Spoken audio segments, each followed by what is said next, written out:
உங்கள் இல்லங்களில் வந்து உங்கள் உள்ளங்களை உயிர்ப்பிப்பது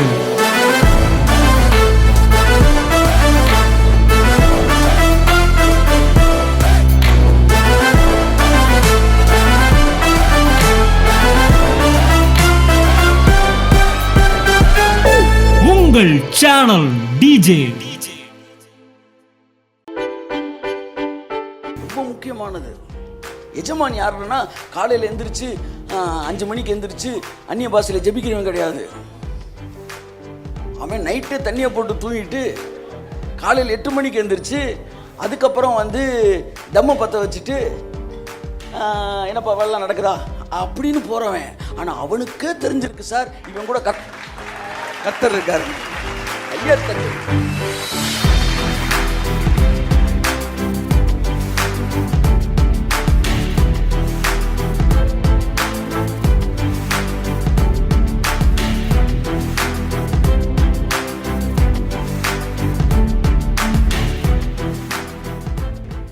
I may be a slave, but I can be an outstanding man.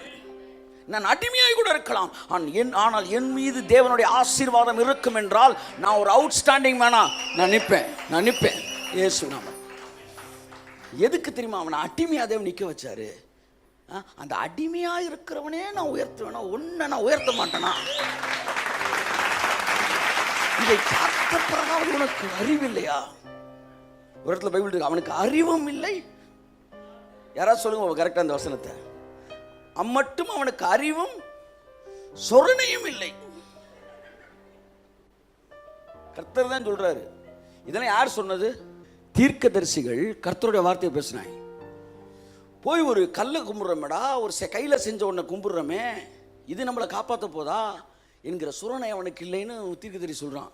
நான் சொல்றேன், ஒரு ஸ்லேவை அவன் மேல இருந்த ஆசீர்வாதம் அவன் அவுட்ஸ்டாண்டிங்காக கொண்டு வரும்னா, நான் கேட்குறேங்க, உங்கள் மேலே ஆசீர்வாதம் இருக்கா இல்லையாங்க? ஹலோ, இருக்கா இல்லையா? உங்கள் மனசு என்ன வேணாலும் நினச்சிக்கலாங்க, உங்கள் மனசு மாறிக்கிட்டே தாங்க இருக்கும். அது இருக்குன்னு சொல்லி இல்லைன்னு சொல்லுங்க, அதனால் அது மாறிக்கிட்டே இருக்கும். ஆனால் வசனம் மாறாமல் இருக்கு. வசனம் என்ன சொல்லுது? சகல ஆசீர்வாதத்தினாலும் அவர் உங்களை அவ்வளவுதான். என்ன ஆசீர்வதிச்சிருக்காருன்னா, என் ஆசீர்வாதம் எனக்காண்டி 8 திசையும் கதவுகளை திறக்கும். ஏனென்றால் என் ஆசீர்வாதமே எனக்கு ஐஸ்வர்யத்தை தரும். உங்க மேல இருக்கிற ஆசீர்வாதம் உங்களுக்கு ஐஸ்வர்யத்தை தரும். ஆசீர்வாதத்தின் பலவிதமான வந்து என்ன சொல்ல வந்து பிளெஸ்ஸிங்ஸில் என்ன சொல்ல, ஆசீர்வாதத்தின் பலவிதமான முகங்களில் அந்த ஃபேஸஸில் வந்து இந்த ஐஸ்வர்யமும் ஒரு முகம். இந்த யோசேப்போடு கூட கர்த்தர் இருந்தாரா? அவன் ஒரு அடிமையா. வாசிப்போம் 39:3. கர்த்தர் அவனோட இருக்கிறார் என்றும் அவன் செய்கிற யாவையும் கர்த்தர் வாய்க்க பண்ணுகிறார் என்றும் அவன் எஜமான் கண்டு. ரொம்ப முக்கியமானது. எஜமான் யாருன்னா காலையில் எந்திரிச்சு 5 மணிக்கு எந்திரிச்சு அந்நிய பாஷையில் ஜெபிக்கிறவன் கிடையாது. அவன் நைட்டு தண்ணியை போட்டு தூங்கிட்டு காலையில் 8 மணிக்கு எந்திரிச்சு அதுக்கப்புறம் வந்து தம்மை பற்ற வச்சுட்டு என்னப்பா வெள்ளம் நடக்குதா அப்படின்னு போறவன். ஆனால் அவனுக்கே தெரிஞ்சிருக்கு சார், இவன் கூட கர்த்தர் இருக்காரு. கையத்தட்டு. ஆமென்.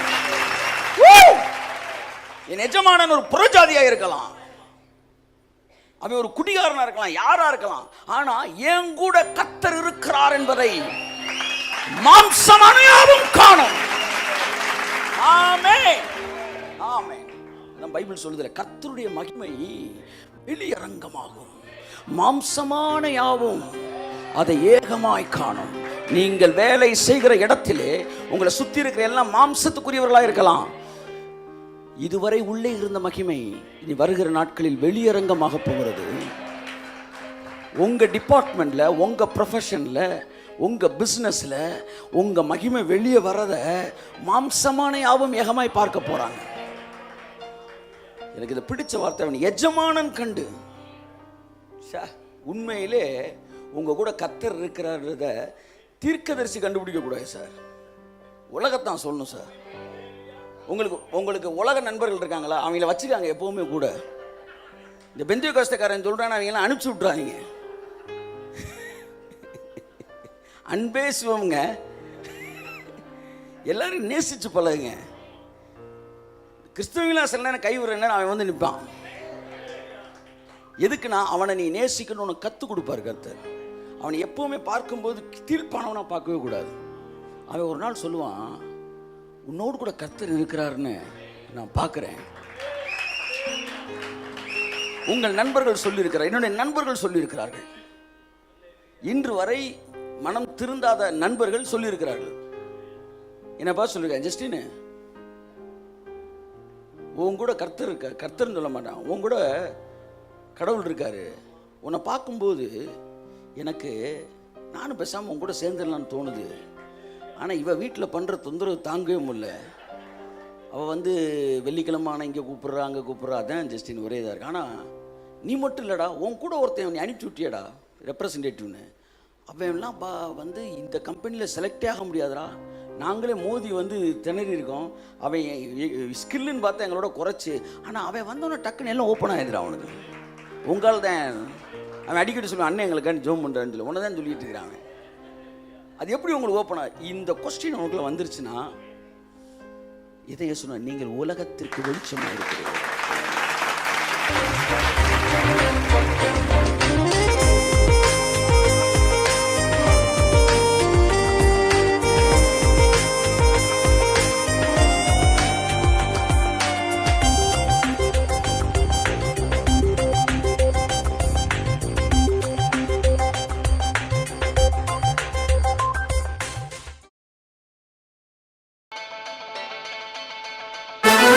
உங்கள் இல்லங்களில் வந்து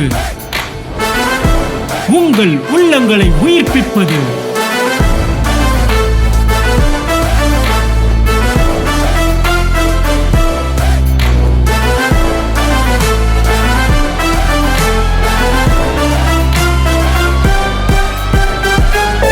உங்கள் சேனல் டிஜே.